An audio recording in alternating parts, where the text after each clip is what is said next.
We get on the call before class. He's like, Latasia, how are you feeling? I'm like, good, I got everything. Y'all, so he asked me my first question, right?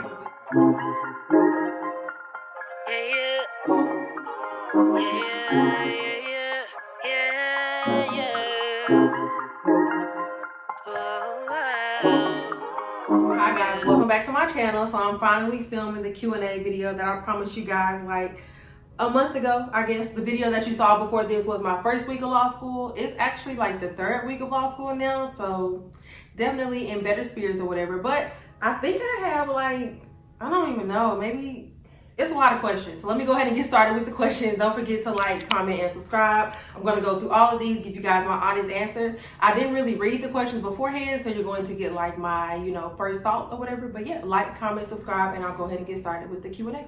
Also, I have this blanket on because my shorts don't match this, so yeah. First question, why not Georgetown? It's T14, so amazing, you got accepted. That's my dream law school.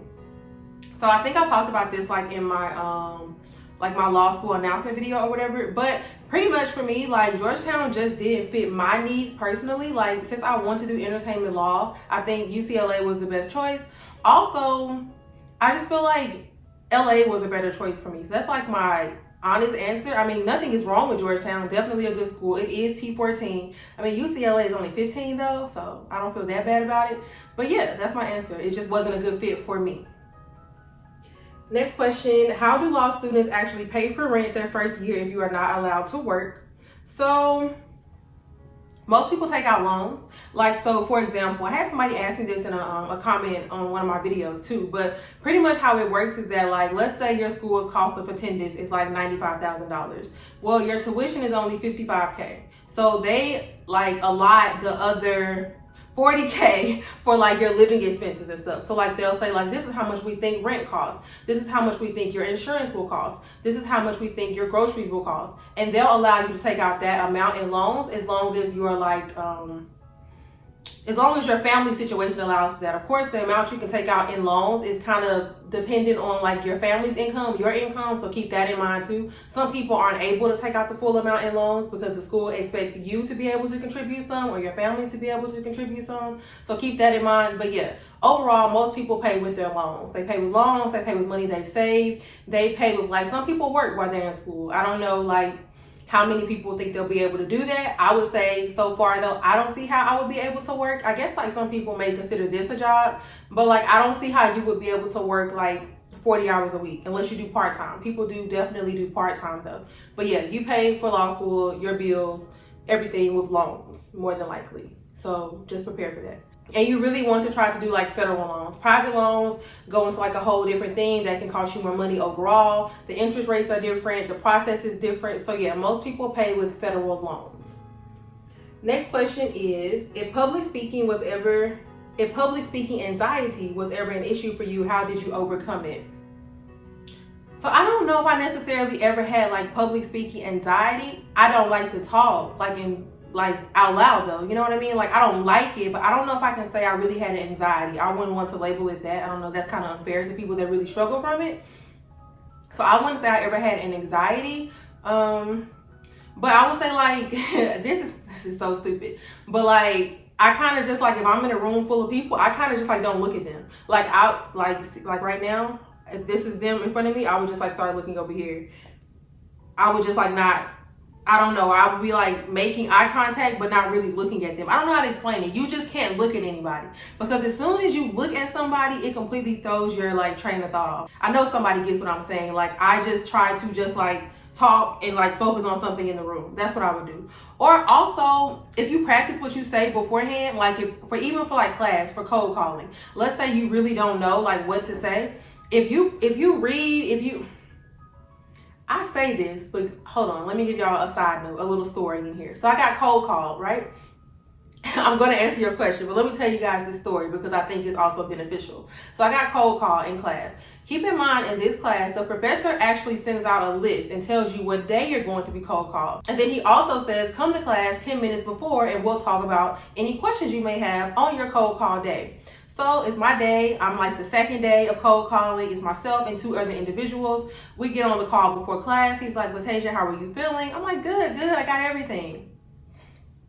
Y'all, so he asked me my first question, right? I'm good to go. He asked me a follow-up question to that. Good to go.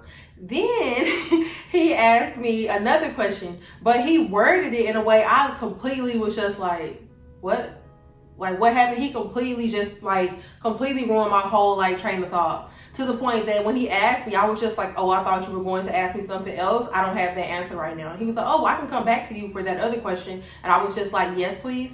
And then he came back to me and asked me that other question 10 minutes later. But that was kind of like an awkward experience. So maybe I do have public speaking problems, because I completely froze, because he asked the question in a different way than the way he had worded it to us on the paper. And so when he asked it, and then when the girl answered instead of me, I was like, oh, that's what you meant? But the way he asked it completely threw me off. So I would say being prepared, 100% being prepared, is going to take away some of your anxiety too. Because it's kind of I know everything. There's nothing you can ask me that I won't know. And if you don't know, I've noticed in law school, it's okay to be I don't know, or I don't understand, or can you rephrase, or can I ask my co-counsel? I literally had a professor tell us, if you don't know, say, can I ask my co-counsel, or can I consult with my co-counsel?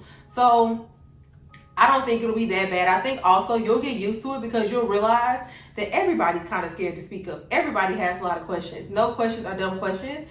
So I think you'll get over it, hopefully. If not, just practice at home. Talk to yourself in the mirror. Talk to your friends. Just practice, I would say. Next question is how to gain confidence as a lawyer. So I'm not a lawyer yet, so I don't really know how to answer that one.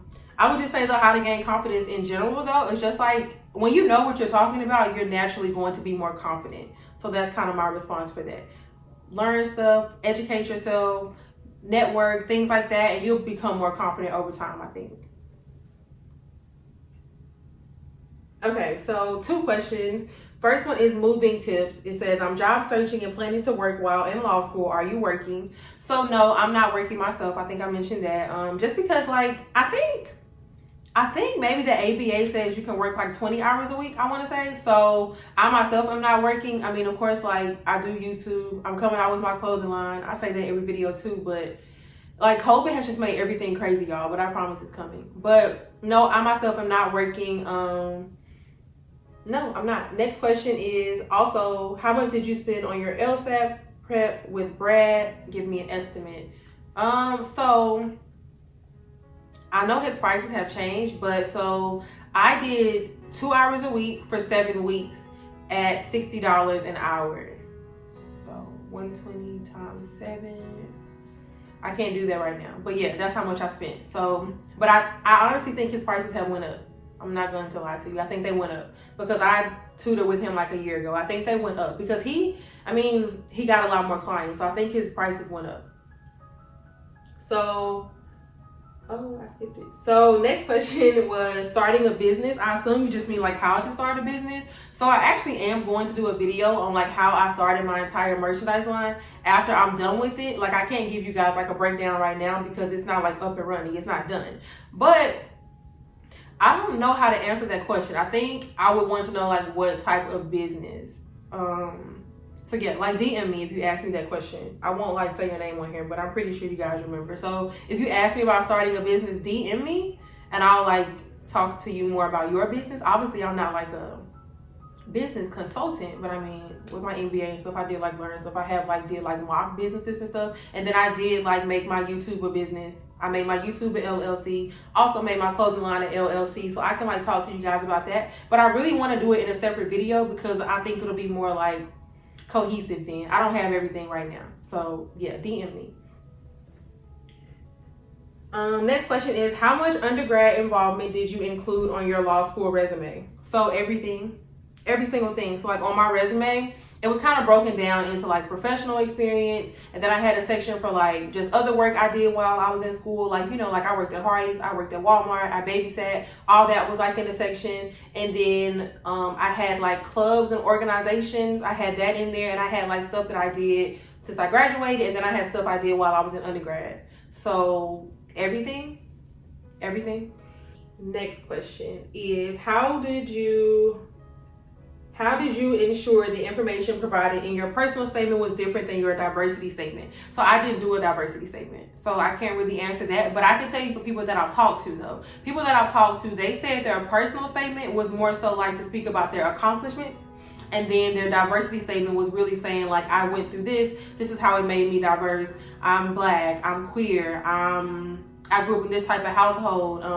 I studied abroad and I learned about this type of trauma and it made me realize my own, I don't know, stuff like that. I heard like people just usually do their diversity statement to really talk about things that make them diverse. And then your personal statement is like talking about your life and how you kind of got to wanting to be a lawyer. I don't know. My personal statement was about like my childhood. It was about my sister passing away. And then I kind of tied all that into me wanting to be like a child advocacy lawyer. Yeah. That's pretty much what I did. I didn't do a diversity statement because my personal statement touched on my diversity, so that makes sense. So like I didn't talk about like struggling being Black or struggling with certain things. I talked about like the struggles in my childhood in my personal statement. So I didn't feel like a diversity statement was necessary. Probably should have did one though. I'm pretty sure I could have found something else to talk about. But yeah, I didn't do one. So if you DM me though, I can direct you to some other people that will probably help you with that. Okay, so next question is, why did you choose to live in downtown LA?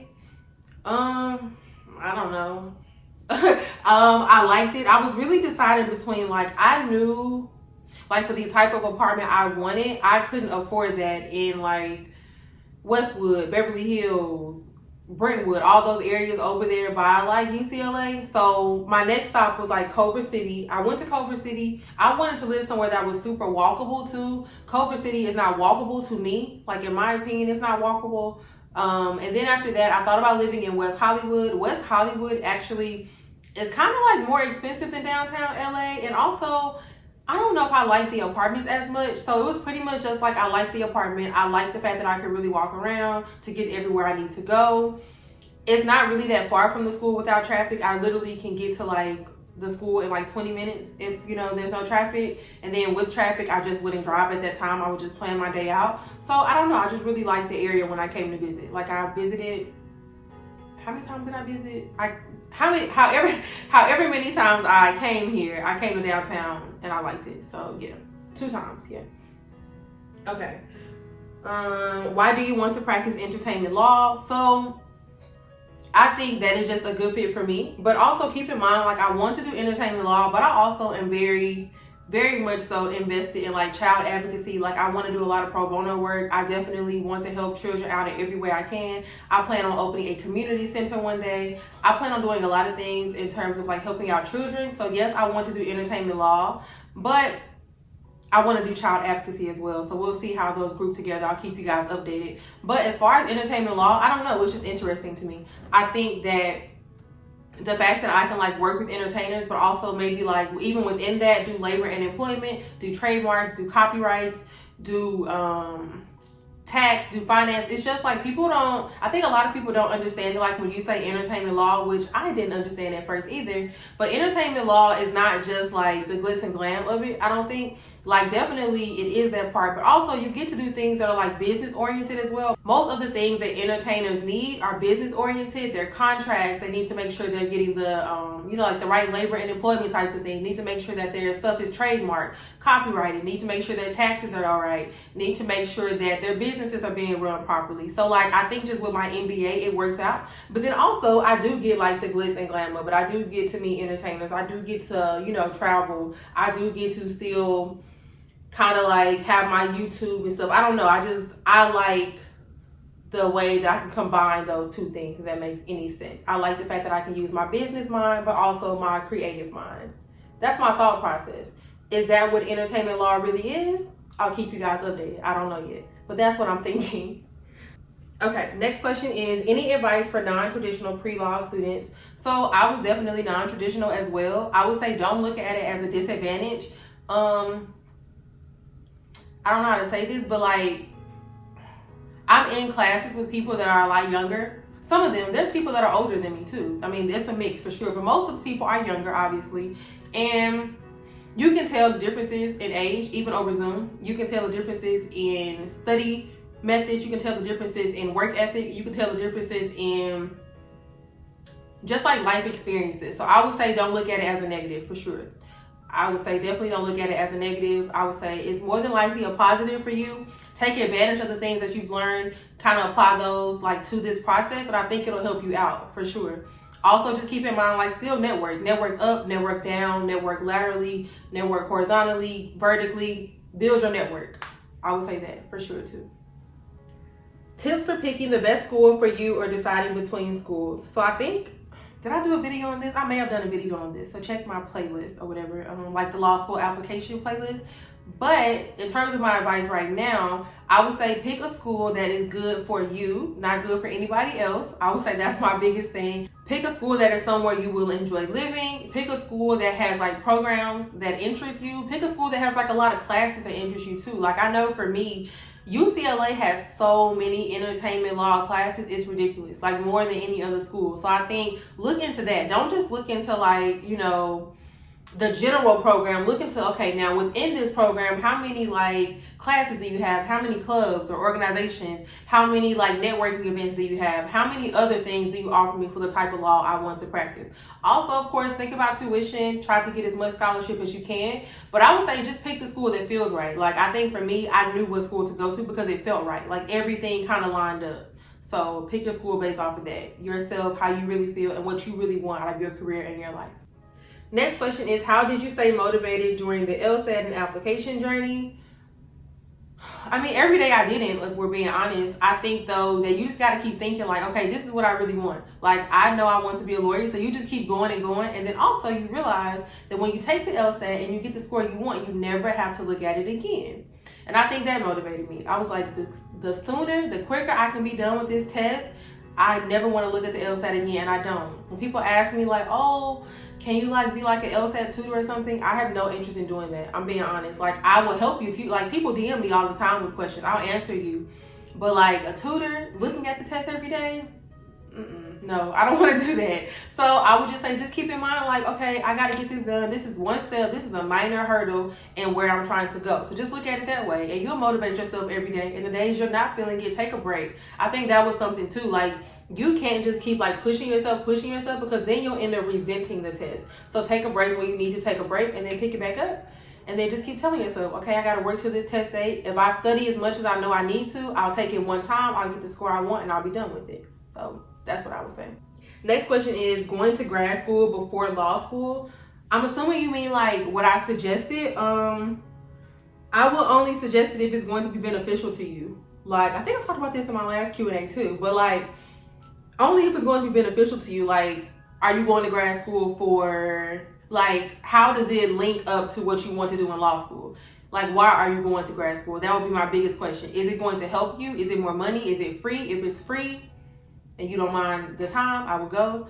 But besides that, if it doesn't have anything to do with, you know, like what type of law you want to practice, I don't know if it would necessarily help you. Probably wouldn't hurt you in terms of like experience, but it may hurt you in terms of money, maybe. So I would just say, why do you want to go, and how is it going to benefit your law degree? So I would need some more background for that one. But overall, I would say don't just go to grad school just to go. That's my like real answer. Okay. What influenced your decision not to drink alcohol? It just doesn't look fun to me. I'm not judging people. Everybody else I know drinks. All my friends drink. I hang out with my friends. I do not care if you drink around me. I do not care about any of that. But why I don't, it just never looked fun to me. Growing up, I saw people drunk and it just never looked appealing to me. So yeah, that's why. Next question is, so what made you decide to move out to LA even though your classes were online? Because I was tired of living in Atlanta. I wanted to stay close to my family, which is still something I'm struggling with. But I FaceTime my nephews every single day, FYI. But I like LA. I didn't know at first, but I kind of was like, okay, I like LA. Also, I can still network with people here. Like, I've still been able to meet people here. I've still been able to do study groups like you saw, or like, you know, study partners, whatever you want to call it. It's just like, I feel like I'm really in law school. I don't know if that makes any sense, but it's like I kind of needed the move to kind of like adjust. It helped me adjust better, honestly. It's like a it was kind of like shaking things up, like preparing me, like, okay, you're really starting a whole new chapter. So your whole new chapter includes you starting classes and you moving. So I don't know, it just made sense to me. Also, when the pandemic is over, hopefully it's over soon. But you know, I can also like network here. I can like go out and do stuff and like meet people that way as well. So I just felt like it made more sense to be like here than like, you know, on the East Coast in the South or whatever. Next question is, what was the biggest factor in your decision on what schools to apply to? So I applied to 15 schools. Don't know if I would suggest that. But I think like the biggest factors for me were like location. I kind of like broke it down to like areas I wanted to live in and then looked at like the best schools in those areas.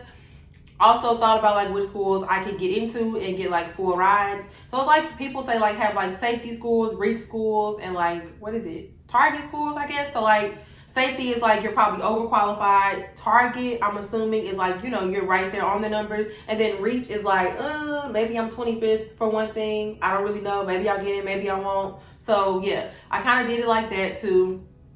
And then also, I just think it was based off of like the programs as well. So like I tried to apply to places that had good entertainment law programs, good business law programs, and then good like family law programs as well. So that's pretty much what it was based on. Location, if I could get in, and then like their programs and stuff. Those are like the main things for me. How did you start writing and pick a personal statement topic? So crazy enough, I was about to start a blog in like 2015, 2016. Well, a blog and a business, which I actually did start the business, like a child mentoring thing or whatever. So with that, I had like started writing like for my website, like a blog post or whatever. And I actually used that to start my personal statement because it was kind of like the same topics. So that's how I started. But for people that are not starting an entire blog or a mentoring company, what I would say is just like write down everything in your life that has been like important to you. Write down your good days, your bad days, and then kind of just like go back to it every day and then pick a topic that relates to why you want to go to law school and then go from there. I would just say brainstorm. Like write down a bunch of stuff that you think you might want to talk about. And then if you keep going back and looking at it, eventually one thing will stand out to you. That's what I would say. Moving tips. How did you decide what place was good for you? I like the way it looked. I like the area. I like the amenities. I like the special. I tell everybody this. I never move anywhere that does not have a special. I don't know if the special in this apartment helped me out as much as I thought it would though. But I never move anywhere that does not have a special. That was pretty much it. Like I just like the way it looks. I like the amenities. I like the price. I thought I liked the price. Let me know if you want a video on that. Let's see what else. When will the merch be released? Soon, y'all. Soon. It's like, it's just been so much stuff going on with COVID. And you know, yeah, again, I'm going to do a merchandise line process video. Trust me. I would break down like everything that happened and went wrong. Not even went wrong. Nothing went wrong necessarily. Just stuff is taking longer. But it's definitely coming out. Like, I'm not just saying that. I promise y'all. Next thing is just Lsat. I don't really know what that means. It literally just says Lsat. So, like Lsat tips, I guess. I have a few videos on that too. But like just a quick tip, I would just say like when you're studying, make sure that every time you get something wrong, you review like why you chose the wrong answer and why the other answers were right. Well, hold on. Make sure that you review why you chose the wrong answer and then why the other answers were wrong and then why that one answer was right. And then what I even did was like I went through and like I would say A. Okay, why did I think A was wrong? I would write that down and then I would write down why it was right if that was the right answer, you know? So like go through A, B, C, D, and E and write down like an explanation for each of them. I think that helped me out a lot. So that's like my one Lsat tip. Next question is, will Ivy Leagues accept a 3.7 GPA in 12th with good Lsat scores? I think you just mean like, I don't know exactly what you mean, but are you asking like about like the GPA like cutoffs or whatever? I think I would have to know like what a good Lsat score was. Then I think it also depends on the school. It depends on like what other factors you have. So it's kind of really hard to give people like predictions on schools, honestly, guys. Like you never really know. Because I don't know what else you've done in your life. You could be like, you could have saved somebody from drowning or something.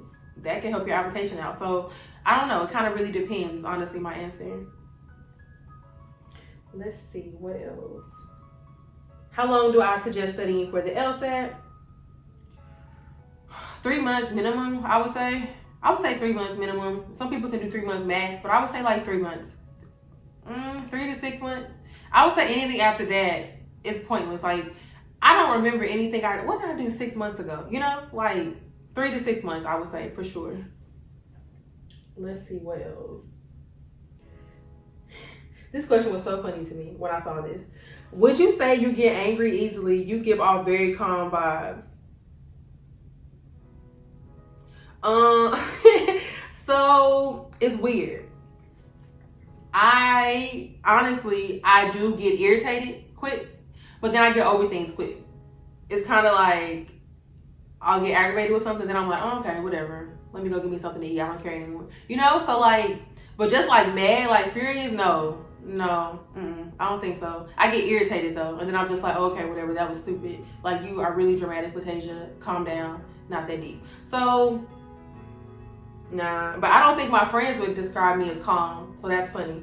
But it's not like a mad calm. They would just say I'm always like stressing about stuff, and that gets on my friends' nerves. So like, I really wish you would just chill. Like, what is wrong with you? But like, nah, I don't get angry easily. Not anymore. A few years ago, yeah, but no. Any advising on making a personal statement stand out? I would say being honest, being like true to yourself. Like, I read like some other people's stuff. You know how like I've been like these groups and stuff, and I've been like talking to other people, and I would just say being sincere is going to make your personal statement stand out. Like, they can read through all that BS, all that fluff. I would say like really kind of being vulnerable in your personal statement, diversity statement or whatever is probably going to help you out.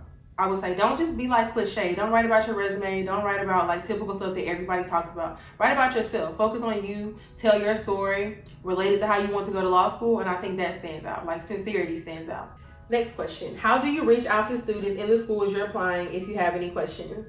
So I reached out on Instagram. I reached out on LinkedIn. I reached out like after we did like our Zoom meetings or whatever. So if you guys are going to be in person, just kind of like walk up to people. I know that sounds so uncomfortable, but walk up to people. Make like general conversations. What I found that works for me, because I'm not a person, I'm going to be honest, like I don't do like fake fluffy conversations. I don't. I'm the type of person, I make like intentional relationships. Like, I'm not going to just reach out to you and talk to you about nothing. If I'm reaching out to you, it's because I genuinely saw something that we connected about, you know? And I think that's actually how you get the best opportunities, the best relationships in general though. Like, just find somebody you connect with, find somebody that says something funny, find somebody whose dress you like, whose shoes you like, tell them that. Like, start the conversation off based on something genuine, and I think you can build relationships like that. And then people are also going to be more willing to help you if you come up to them with like just building like a general conversation, a general relationship. Like, don't always go into stuff like expecting people to help you. Like, just reach out to people like, oh my god, I love what you said in the meeting earlier. Start a conversation from there, and then say, yeah, I actually had a few questions about some stuff that you said as well, and then you ask your questions. So just like be genuine when you reach out to people. That's a big thing. Next question. Can I get into law school with a low GPA? I have a 3.2. Yeah, I had a 3.29, so I would say yes. I would say it also depends on what school, also depends on your other factors, also depends on your LSAT though. But yes, my answer is yes, 100%. Yeah, you definitely can.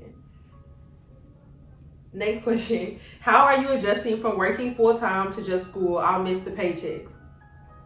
Listen, y'all, I thought I had another paycheck coming from my job. I didn't realize that our paychecks,